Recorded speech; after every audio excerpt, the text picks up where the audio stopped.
कल्याणमध्ये नेमकं काय चाललंय, कल्याणमध्ये कायदा सुव्यवस्था आहे की नाही, हा सवाल आता ही बातमी पाहिल्यानंतर तुमच्याही मनात उपस्थित होईल.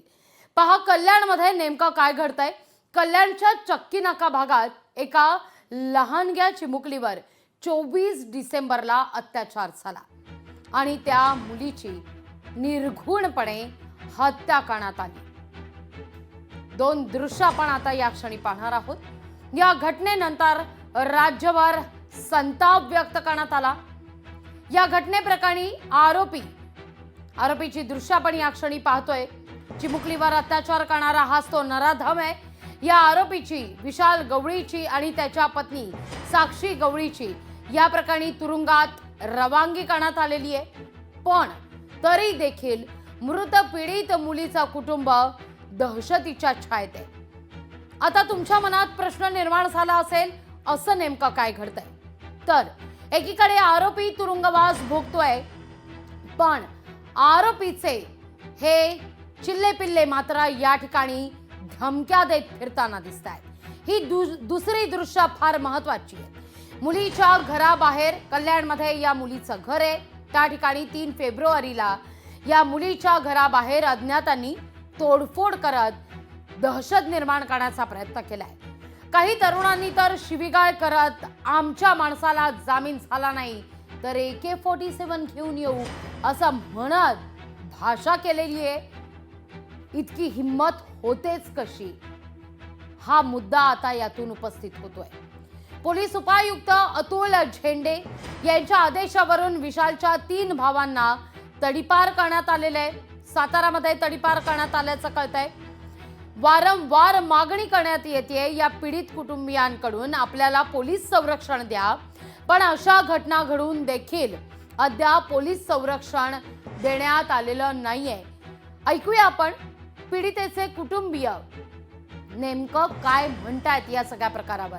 सुरुवातीला ते आपण ऐकूया, त्यानंतर या सगळ्या संदर्भात आपण राजकीय वर्तुळातून प्रतिक्रिया सुद्धा घेणार आहोत, कारण हे प्रकरण अत्यंत गंभीर आहे. ऐकूया आपण पीडितेच्या कुटुंबियांचं काय म्हणणं आहे. काल रात्री 2:30 वाजता दहशत निर्माण करण्याचा प्रयत्न इथे आम्हाला धमकायचा आणि हे प्रयत्न आरोपीचे नातेवाईक तेव्हा मित्रमंडळी असा आम्हाला धमकी द्यायचा आणि आम्हाला जीव मारण्याचा धमकी पूर्ण यांचा प्रयत्न षडयंत्र चालू आहे. आणि आम्हाला एवढी आमची नम्र विनंती आहे प्रशासनाला, शासनाला, केंद्राला की आम्हाला संरक्षण पाहिजे आणि आमच्या कुटुंबाला कधी पण काय पण घडू शकतो आमच्या सोबत.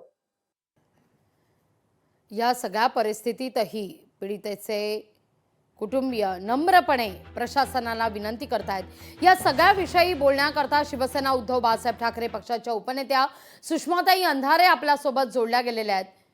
ताई, जेव्हा ही घटना झालेली होती तेव्हा सुद्धा आपण संवाद साधलेला होता.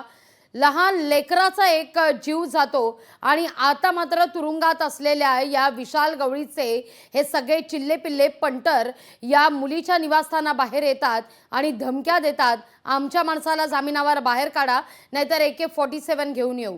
काय चाललंय महाराष्ट्रात, कल्याणमध्ये? हे गंभीर आहे. एक तर आपल्याकडे अशा काही घटना झाल्या तर लोक मुळात पोलिसांकडे न्याय मागायला जात नाहीत. कधी सुरक्षिततेच्या भीतीपोटी जात नाहीत तर कधी इब्रतीच्या भीतीपोटी जात नाहीत. आणि आता न्याय मागायला जर पीडित कुटुंब समोर येत असेल आणि पीडित कुटुंबाचा आवाज अशा पद्धतीने दाबण्याचा प्रयत्न होत असेल तर ही त्या कुटुंबाची नाही, ही या राज्यातलं सरकार चालवणाऱ्या शासनकर्त्यांची हार आहे. त्यामुळे हा शासनकर्त्यांचा एका अर्थाने पोलिसांना आम्ही खिचगिंतीतच धरत नाही हे सांगण्याचा जो संदेश आहे तो संदेश यात देतात. मला वाटतं याच्यात गृहमंत्री आणि माननीय सरकार महोदयांनी खरंच लक्ष घालण्याची गरज आहे.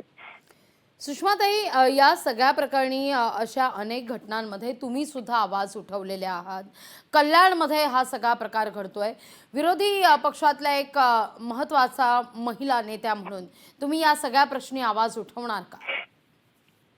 निश्चितपणे या सगळ्या प्रकरणावर आपल्याशी बोलल्यानंतर मी निश्चितपणे गृह मंत्रालयाकडे ही सगळी माहिती पोहोचवण्याचा प्रयत्न करेन आणि या पीडित कुटुंबाला सुरक्षितता मिळण्याच्या संदर्भात मी पोलीस स्टेशनकडून माहिती घेऊन योग्य ती कारवाई होण्यासाठी प्रयत्न करेन. सुषमाताई, पण हे जे सगळे प्रकार घडतायत हे मन हेलावून टाकण्यापेक्षा चिंता करायला लावणार आहेत पुढच्या काळासंदर्भात.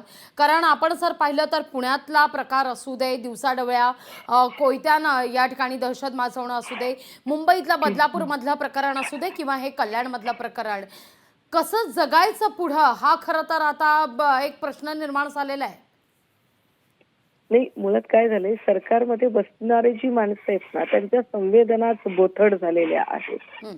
आणि बोथट संवेदनांची लोक यांच्याकडून आपण काही फार अपेक्षा कराव्या की अरे सोनपेठमध्ये एका छोट्या मुलीला कशा पद्धतीने कुस्करून टाकलं, किंवा पुण्यात भर दिवसा हत्या झाली, किंवा बदलापूर असेल, कल्याण असेल, अशा घटना वारंवार घडतात. जणू सरकारसाठी ही यूज टू गोष्ट आहे. अगदी सुषमाताई, तुम्ही म्हणताय सरकारसाठी यूज टू गोष्ट आहे, पण स्थानिक आमदार सुलभा गायकवाड आपल्यासोबत जोडल्या गेलेल्या आहेत. सुषमाताई, मी तुम्हाला विनंती करते, तुम्ही अशाच आमच्या सोबत जोडल्या राहा. सुलभा गायकवाड, काय घडतंय तुमच्या मतदारसंघात आहे?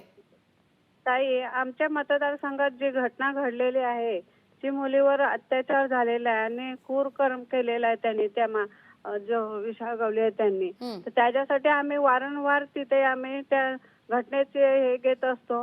अनेक मंत्र्यांनी त्यांच्या परिवाराला भेट दिलेली आहे आणि मीही DCP ACP ला पत्र दिलेले आहेत. त्यांच्या परिवाराला मुख्यमंत्र्यांसोबत तिथे भेट आणि त्यांना आश्वासन दिलेलं आहे की तुम्ही घाबरू नका, या नराधमाला फाशी होणारच आहे आणि तुमच्या परिवाराच्या सोबत आम्ही सदैव आहोत. सुलभाताई, फाशी होईल तेव्हा होईल, पण ही दहशत माजवण्याचे हे प्रकार कल्याणमध्ये घडले जात आहेत. कायदा सुव्यवस्थेचा धाक नाहीये का यांना?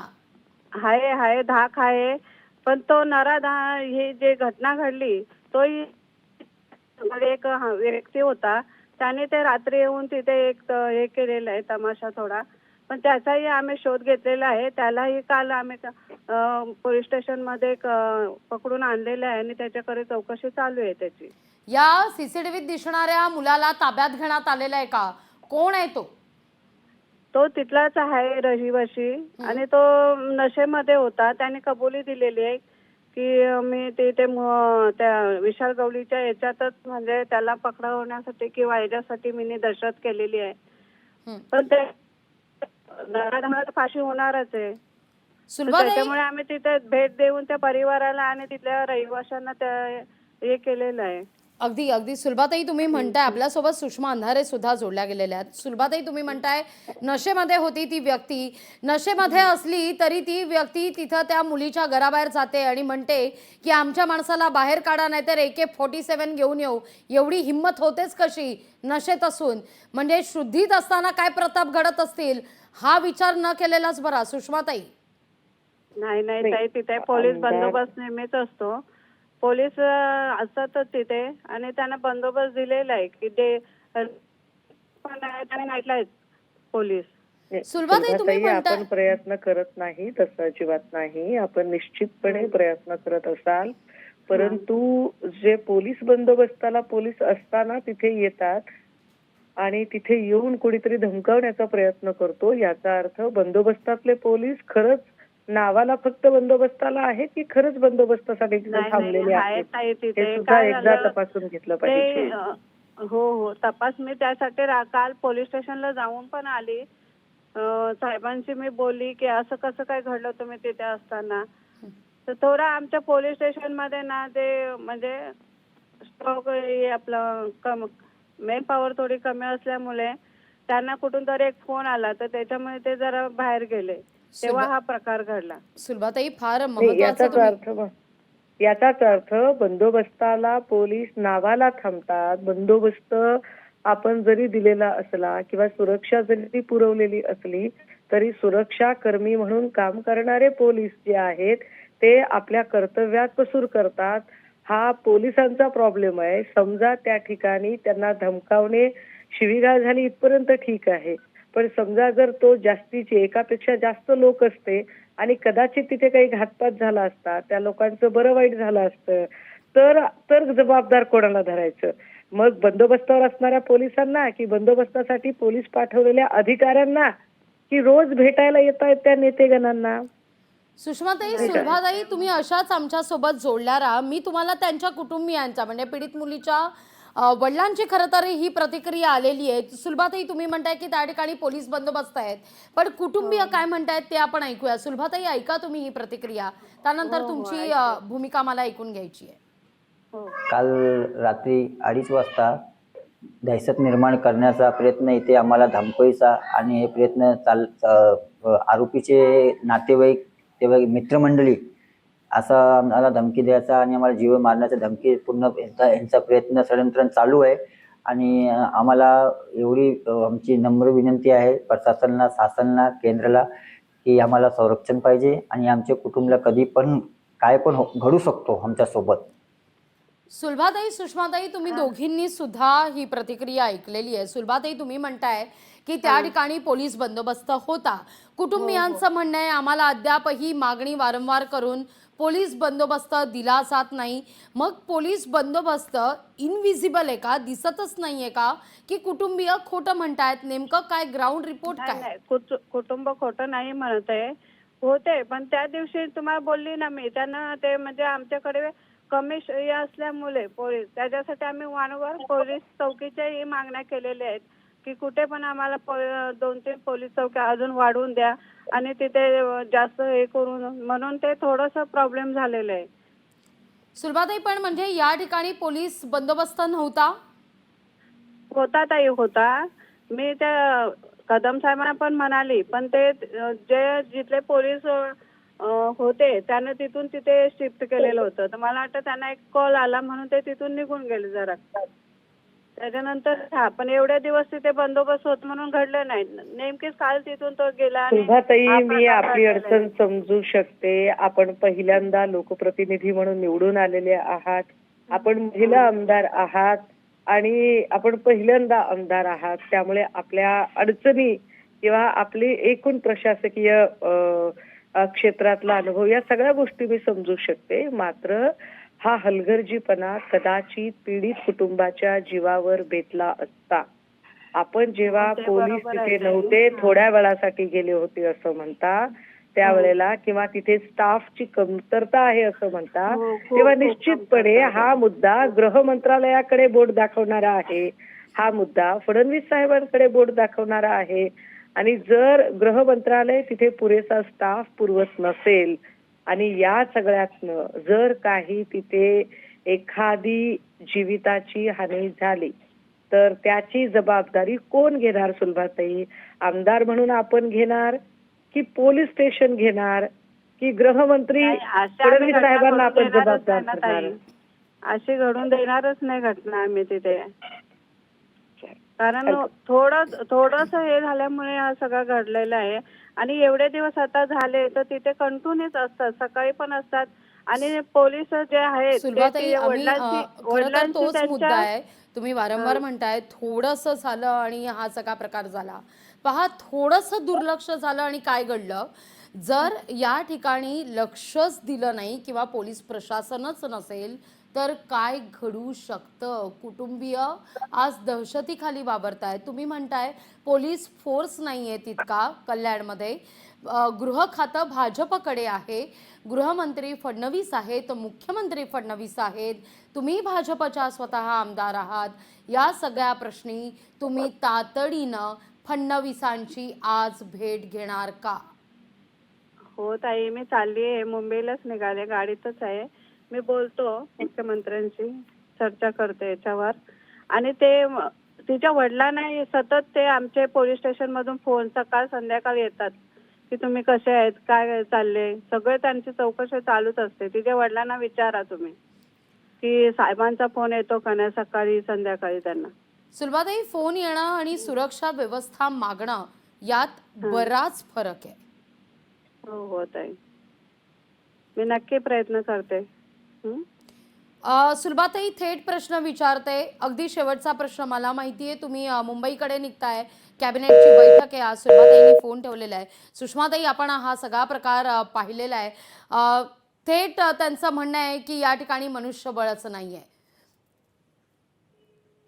सुलभाताई, माझा आवाज येतोय तुम्हाला? हो येतोय. सुलभाताई, मी थेट खरं तर तुम्हाला शेवटचा प्रश्न आता विचारते. या सगळ्या प्रश्नी पोलीस, वरिष्ठ पोलीस जे आहेत, ज्यांनी तिथं खरं तर तुम्ही म्हणताय जे सुरक्षेला होते, पण एक कॉल आला आणि ते तिथून निघून गेले आणि हा सगळा प्रकार घडला. त्यांच्यावर ज्यांनी त्यांना ऑर्डर दिली आणि जे तिथून निघून गेले, यांच्यावर कारवाई करणार का? तुम्ही तशी मागणी करणार का? नक्की ताई, आधी समजून घेईन मी काय प्रकार आहे ते, आणि त्याचा नक्की मी पाठपुरावा करेन. अगदी पीडित कुटुंबियांची तुम्ही आज फडणवीसांच्या भेटीनंतर भेट घ्याल? हो अगदी. येते. सुलभाताई, धन्यवाद आम्हाला वेळ दिल्याबद्दल, संवाद साधल्याबद्दल. पुन्हा कल्याणमधल्या सुरक्षा व्यवस्थेसंदर्भात सातत्याने आम्ही तुमच्याशी संवाद साधतच राहू. पण आपण ही दृश्य पाहिलेली आहेत, अल्पवयीन मुलीवर अत्याचार करून हत्या प्रकरण, आणि या प्रकरणी विशाल गवळी सध्या तुरुंगवास भोगतोय. पण त्याच्याच या कंपूमधील एका या व्यक्तीनं मद्यप्राशन करून पीडितेच्या निवासस्थानाबाहेर गोंधळ घातलेला होता. आमच्या माणसाला सोडा नाहीतर AK-47 घेऊन येऊ अशी धमकी देण्यात आलेली होती. बरं, ती व्यक्ती ही नशेत होती असं आता स्थानिक आमदार सुलभा गायकवाड म्हणतायत. आता या व्यक्तीला ताब्यातही घेण्यात आलेलं आहे, पण अद्याप या कुटुंबाला सुरक्षा व्यवस्था मिळालेली नाहीये.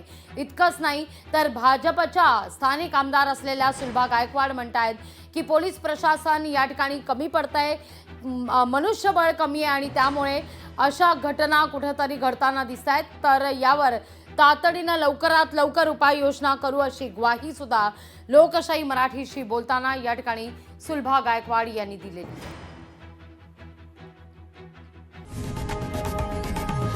लोकशाही मराठी ऐका, पहा, जागरूक रहा.